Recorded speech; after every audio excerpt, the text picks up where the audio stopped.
दिगंत का 12वीं हिंदी का पाठ 9 है, जिसका नाम जन का चेहरा एक है।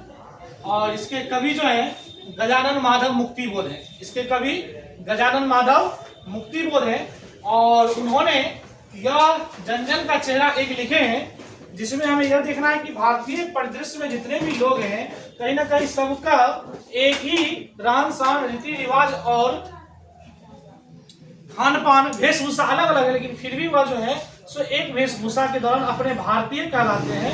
अर्थात सबसे पहले वह किसी भी धर्म, किसी भी जाति के सिवा सबसे पहले वह भारतीय है, ठीक है। उसके बाद ही वह कोई और व्यक्ति है या अलग धर्म के हैं, अलग जाति के हैं। तो गजानन माधव मुक्तिबोध के बारे में पहले उनके परिचय को देख लेते हैं कि इनका जन्म जो है वो 13 नवंबर सन 1917 ईस्वी को हुआ था। गजानन माधव मुक्तिबोध का जन्म 13 नवंबर सन 1917 ईस्वी को सैयदपुर ग्वालियर मध्य प्रदेश में हुआ था। मध्य प्रदेश एक राज्य हुआ, उसका जिला एक ग्वालियर हुआ और वहां का एक जगह है जो सैयदपुर, इस जगह पर गजानन माधव मुक्तिबोध का जन्म हुआ था। अगर बात करें इनकी माता का नाम तो श्रीमती पार्वती बाई। इनके माता का नाम श्रीमती पार्वती बाई था और पिता का नाम माधवराज मुक्तिबोध। माधवराज मुक्तिबोध जो थे वह गजानन माधव मुक्तिबोध के पिता थे। तो क्या होता था पहले जमाने में, अभी भी तो कुछ लोग होते हैं जो अपने नाम के साथ अपने पिता का नाम जोड़ देते थे। तो इनका नाम जो है गजानन माधव मुक्तिबोध और अपने उसके पिता का नाम था माधवराज मुक्तिबोध। तो गजानन के आगे माधवराज मुक्तिबोध उन्होंने जोड़ दिया। आगे है कि बात करें अगर उनकी शिक्षा की, तो उनकी शिक्षा कहां पर कैसे चलती थी। तो शिक्षा, प्रारंभिक शिक्षा तो हम और आप सब जानते हैं कि प्रारंभिक शिक्षा जो है सो गांव में ही चलता है। तो इन्होंने उज्जैन में प्रारंभिक शिक्षा, विदिशा, अजमारा आदि, ये सारे जो जगह के नाम हैं, ये सारे जो है उत्तर प्रदेश के एक जगह है जहां पर इन्होंने प्रारंभिक शिक्षा दिया।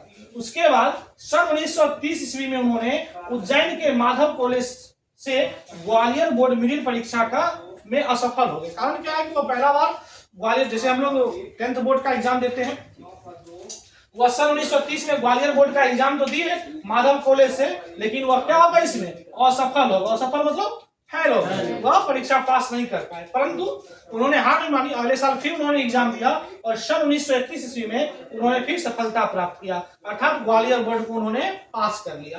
उसके बाद जो है सन 1935 ईस्वी में उन्होंने माधव कॉलेज से इंटरमीडिएट, जो होता है 2 साल का, जिसे हम लोग आप लोग कर रहे हो, आप लोग इंटरमीडिएट कर रहे हैं 11वीं और 12वीं, तो उस प्रकार से उन्होंने सन 1935 ईस्वी में इंटरमीडिएट का कोर्स कंप्लीट किया।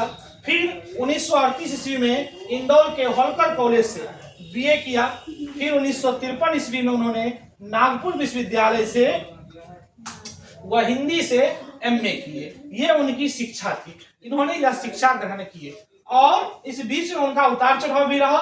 वह एक बार और यहाँ पर सफल हो गए, असफल हो गए थे बीए में, लेकिन फिर वह निरंतर प्रयास करते रहे और सफलता पाई। उसके बाद चर्चा होती है उनकी वृत्ति के बारे में, उन्होंने अपने जीवन में क्या सब कार्य किया। उन्होंने मात्र 20 वर्ष के उम्र में ही बरनगर, एक जगह है मध्य प्रदेश का ही एक जगह है जिसका नाम बरनगर है, वहां पर वह मिडिल स्कूल में तो 6 to 8, ठीक है, 6 to 8 में उन्होंने क्या किया, मास्टरी आरंभ की। मास्टरी का मतलब पढ़ाना शुरू किया, पढ़ाना उन्होंने प्रारंभ कर दिया था। कब? तो 20 साल की उम्र में ही। इस दौरान उन्होंने बहुत जगह पर गया, बहुत सारे स्कूलों में पढ़ाते रहे, मास्टरी का काम करते रहे। फिर जो है आगे मास्टरी करते करते नागपुर के प्रकाशन तथा सूचना विभाग में उन्होंने पत्रकार के रूप में काम किया। कब से कब तक? अक्टूबर 1948 से सितंबर 1945 तक उन्होंने क्या रहा, तो पत्रकार के रूप में काम किया। सूचना विभाग में उन्होंने पत्रकार के रूप में उन्होंने काम किया। उसके बाद जो है फिर जिंदगी आगे बढ़ते गई। सन 1965 ईस्वी में नागपुर से निकलने वाले एक पत्र था जिसका नाम था नया खून। पत्र का नाम था नया खून। उन नया खून पत्र का वह संपादन करने लगे, अर्थात वह इस पत्र को लिखने लगे और कहीं ना कहीं बहुत दिनों तक स्टील को लिखा, फिर उससे भी बाहर आए और अपने कीर्ति में लग गए। वह गद्य पद को लिखने लगे। उनकी अभिरुचि की बात करें, अभिरुचि का मतलब इच्छा, ठीक है। उन्हें क्या सब चीज करने का मन होता था, तो वह अध्ययन और अध्यापन करने का मन था, मतलब वह खुद पढ़ते भी थे और पढ़ाने में। अभी भी लोग, बहुत सारे लोग देखिएगा, वो लाइब्रेरी ज्वाइन कर लेते हैं, वो बैठ के कोई ऐसा बुक, ऐसा कुछ, ऐसा महाभारत हो, रामायण हो, गीता हो, या किसी अन्य महापुरुषों का कवि का जीवनी वह पढ़ते रहते हैं। तो वह खुद पढ़ते भी थे और पढ़ाने का भी काम करते हैं। इस चीज की अभिरुचि हमेशा रहता था, तो कुछ ना कुछ उनका अध्ययन और अध्यापन करने का बना रहता था। साथ ही साथ वह लेखन का काम करते थे, कहानी, कविता, आलोचना लिखने का काम करते थे। साथ ही साथ वह पत्रकारिता भी करते थे, पत्रकार के रूप में भी काम करते थे।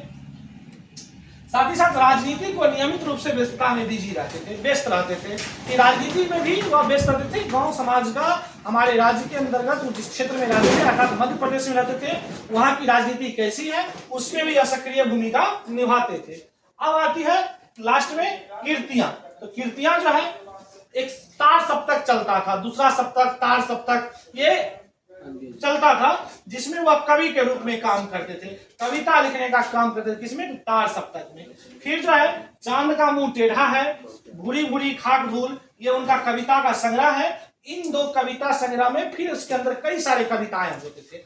एक जो है चांद का मुंह टेढ़ा है, यह उनका कविता संग्रह है। इसमें फिर 4, 5, 6, 7, 10 कविता इंक्लूड है, जिसे कविता संग्रह कहा जाता है। उसके बाद जो है उन्होंने कामायनी, एक पुनः विचार, नई कविता, आत्मसंघर्ष जो है, ये उनका जो है सो आलोचना था। उसके बाद नए साहित्य का सौंदर्य शास्त्र, ये उनकी आलोचना थी। फिर आगे उन्होंने कथा भी लिखा, जिसमें आता है काठ का सपना, विपात्र, सतह से उठता हुआ आदमी, ये उनका जो है कथा साहित्य था। फिर उन्होंने 6 खंडों में एक प्रकाशित किया, जिसका नाम है मुक्ति बोध रचनावली। उन्होंने 6 खंडों में मुक्ति बोध रचनावली प्रकाशित किया, जो नेमी चंद्र जैन एक व्यक्ति थे, जिसके द्वारा इसका संपादन राजकमल स्टूडियो, यानी स्टूडियो का प्रोत्साहन करते राजकमल स्टूडियो है, यानी उस प्रकाशन का नाम है जहां पर इनका यह 6 खंडों वाली बुक छपी थी। वह राजकमल प्रकाशन में वह प्रकाशित हुआ था, और यह 6 खंडों का एक रचनावली था, जिसे नेमी चंद्र जैन के द्वारा संपादित किया गया था। और ये उनकी परिचय था। और इन सब चीजों के करते दौरान वह सन 11 सितंबर सन 1964 ईस्वी को, अर्थात उनका निधन हो गया, वह मर गए।